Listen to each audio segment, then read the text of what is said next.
I really think we have a momentum going. I think there's a lot of things happening.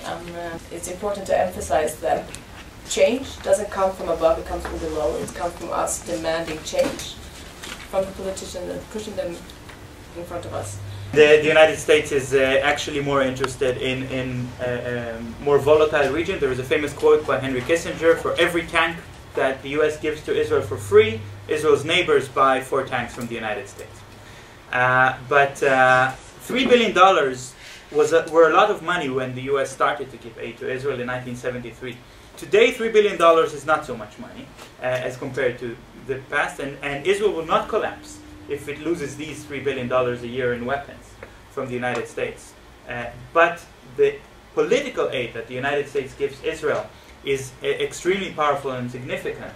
And we could see that, for example, with Israel being accepted into the OECD, despite many objections by the member states of the OECD, but the United States pushed Israel into the organization very forcefully. The United States protects Israel now from condemnations in the UN regarding the attack on the flotilla and so on.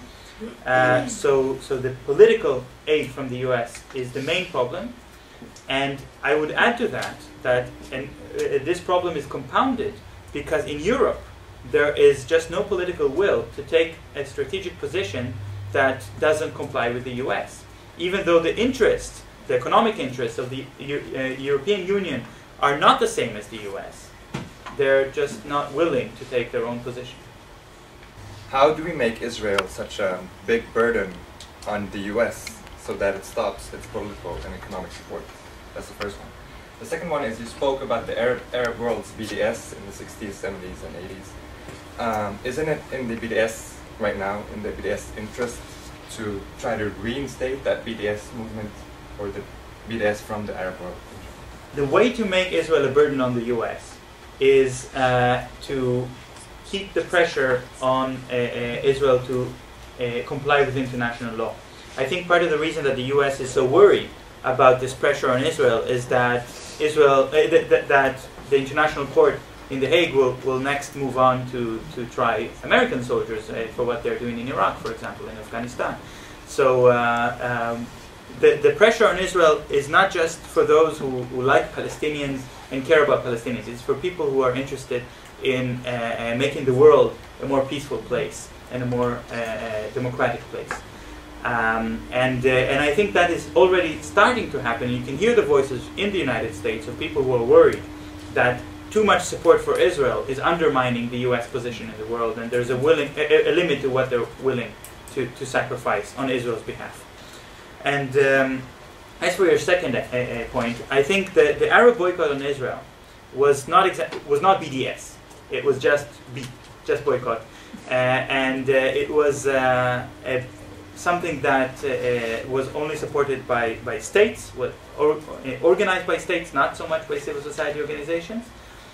I think that it will definitely be useful if Arab states reinstate their call not to trade with Israel.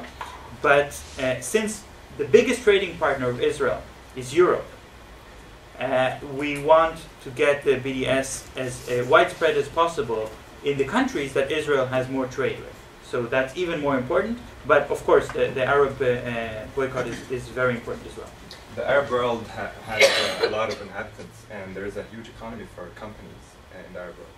So if I don't really see how you see it as less effective compared to the EU. If let's say states would boycott Israel and boycott every company, or prevent any company that invests in Israel to invest in the Arab world, I think that wouldn't that have a very huge impact, and wouldn't be on the same level as the EU trade with Israel? Well, if we're talking about direct trade, then the Arab world has less direct trade with Israel than Europe, by far.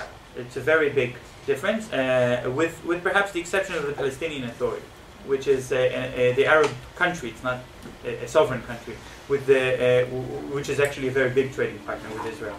But it is unable to impose boycott because it has no other sources and no contact with the outside world that doesn't go through Israel.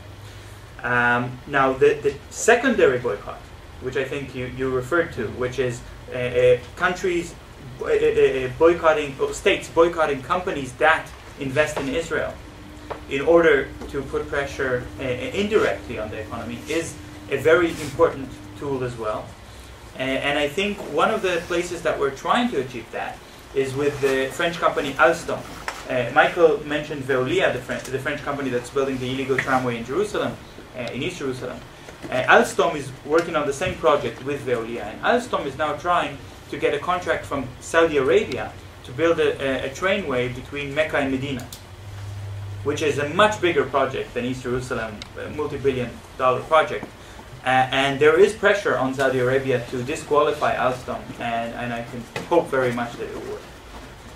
Isn't another factor that contributes to why the EU and the US are so much more important to focus on than the Arab world the reason that Israel identifies with the European culture, that they feel that the call for BDS is coming from their own friends? The most important aspect of boycott is the psychological impact.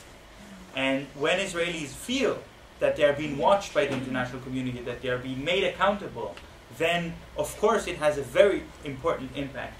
And it is true that in Israeli society the Arab world is marginalized and ignored, or most Israeli newspapers portray the Arab countries as our enemies. I think that's a wall that has to be broken, of course.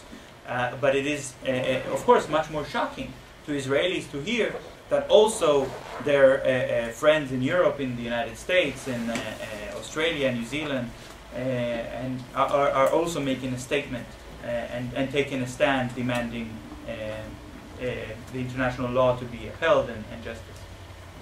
The BDS provides the correct and a very effective framework for solidarity.